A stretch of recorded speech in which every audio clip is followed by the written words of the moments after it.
So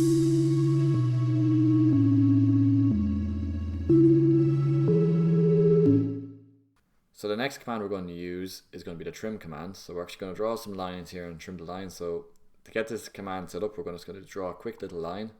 So again, let's draw a line. This can be done freehand, doesn't matter about dimensions.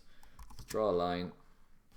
It just doesn't matter what length they are. So now we've actually drawn these two lines here. So you want to actually delete these two lines here between our two vertical lines. We want to delete these horizontal lines.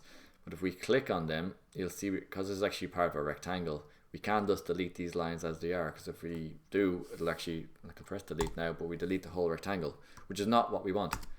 So in this case, we can use the trim command. So select the trim command.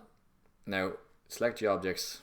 Now again, with the trim command, it's kind of, you kind of have to play around to get used to it. So you have to select the right line. So in this case, we want to actually trim these two lines. So the lines we're going to use as a baseline for trimming is going to be these two. So select the two vertical lines, hit enter, and again, on the command line has to bring up all these different options here. So just for the moment, you can ignore all these. It's already set to kind of erasing at the moment, as you can see down here. So once we've selected these two lines, you just bring the mouse over the line you want to delete, and you can see that it actually is going to delete them. So it's trimming the line, so without actually affecting the rectangle itself. So hit escape once you're finished. You'll see the rectangle now is actually being divided in two because of these cut lines. Straightforward enough. I'll show you a different way we can do this. So if you just press Control Z on the keyboard, that'll undo the last command. So bring up the trim command one more time. So last time we wanted to delete these two lines, so we had to select this line and this line because these are our reference lines for trimming. But say if you want to delete these lines here, in this case we'd actually select the rectangles. Oops, there we go. So once you select your object, hit enter. Again, it's set to erase automatically, so you can ignore the rest of them. I haven't used them too much in my career, but if you come across them, you can have a quick Google to figure out what you're doing. But this is the basic trim command that you need. So in this case now, if I hover the line hover the mouse over the vertical lines, you can see I just hover over them and delete them. You can zoom in and delete all these little ones down here. See, and then the same up here. So.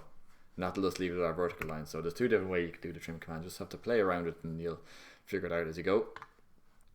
Okay, so the next command we're going to look at is going to be the fillet command and the chamfer command. So again, if you click on the little drop down menu, we'll see it there in here. So the fillet is basically given a square corner around the shape, and the chamfer is going to give us this kind of straight line between the vertical and horizontal. So they both work the exact same way. So we'll just click on the fillet first of all.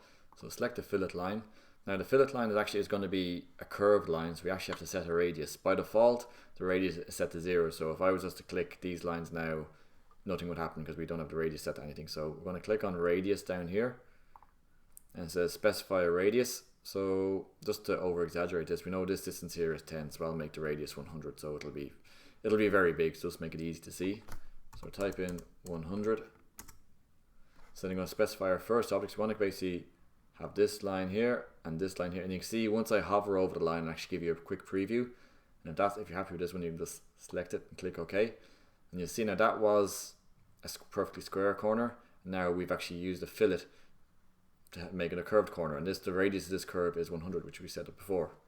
So again, if you want, we can do the same thing again to the inner line just to kind of tie things up a little bit. So select one object. The radius has already been set, so once you have the radius set before, it'll actually keep the same number. So we click it in there. So there we go. It's not the tightest looking one because it usually would be better to use the offset for this one, but you get the idea just how to use using the fillet one. So for chamfer, it's the exact same thing, but instead of setting the radius, we're going to set the distance for the line. So the chamfer distance, okay, we'll go 100 again. Second chamfer distance, just hit enter. It's already set at 100, so you just click enter. So select our first line, so we're going to click on this bottom line here and then the side line, and you can see we've actually now put in a chamfer, and that line is distance 100. So if we made that 100 a bit smaller, 50, it would have been half it, so obviously it would have been somewhere down here. And let's do it one more time just to tidy it up. So we'll click on this line again. Again, the distance is we already put the distance in, so we don't have to change that anymore. So click on the second line and you'll see it just chamfers the other line as well. So now our rectangle is starting to become a bit more of a unique shape. The next command we're going to look at is a stretch command. So we can see up here in the modify tab, it's here, we call it stretch. Now it is exactly what it says in the tin. So we're just going to stretch the object. So click on the icon here, and it'll bring up on the command line select our object. So what we can do in this case is we can actually going to select the rectangles on this side and stretch them out, or we can stretch them out or stretch them in, depending on what we want to do. So select our object. So again, I'm going to use the green selecting tool. So again, just click the left mouse button down and then don't hold it. You'll have this green box. So just select that there, and this will select everything it touches. So you can see now the whole objects are, all rectangles are selected, excuse me. So hit enter just to confirm we've selected everything. Now specify our base point. So again, this is the point at which it's going to stretch from. So usually if you're stretching something out, you're going to stretch it at the end. Just kind of a logical sense. So I'm going to click the bottom right corner, and you can see now I can actually bring that in, bring it out. So say if I made it a bit too small, a bit too big, I could actually point it in this direction and type in a number of, say, maybe 200, and that'll actually stretch it back 200. So you can actually, it'll bring it back 200 this way. If I went the 200 this way, pointed this way, it would go that way. So it's just a nice quick way of editing the length and shape of an object quickly enough without actually going in and editing the lines or redrawing the rectangles. Nice, simple, straightforward command, easy to do. Now a very useful one which I use a good bit is the explode command. So again, when you go up on the tab up here, you'll see it's this little box up here, explode. So I'll explain what it is. So remember when we looked at these rectangles, when you draw them as a rectangle, it actually draws it as a polyline. And if you remember from a few videos ago, a polyline is one continuous line. So if we drew this with normal line command up here, these would actually be 4 separate individual lines, but using a polyline command or using the rectangle command makes this one single object. But say we wanted to actually explode this out and actually turn this into 4 individual lines, what we can do is use the explode command. So underneath here you can see we're underneath the erase.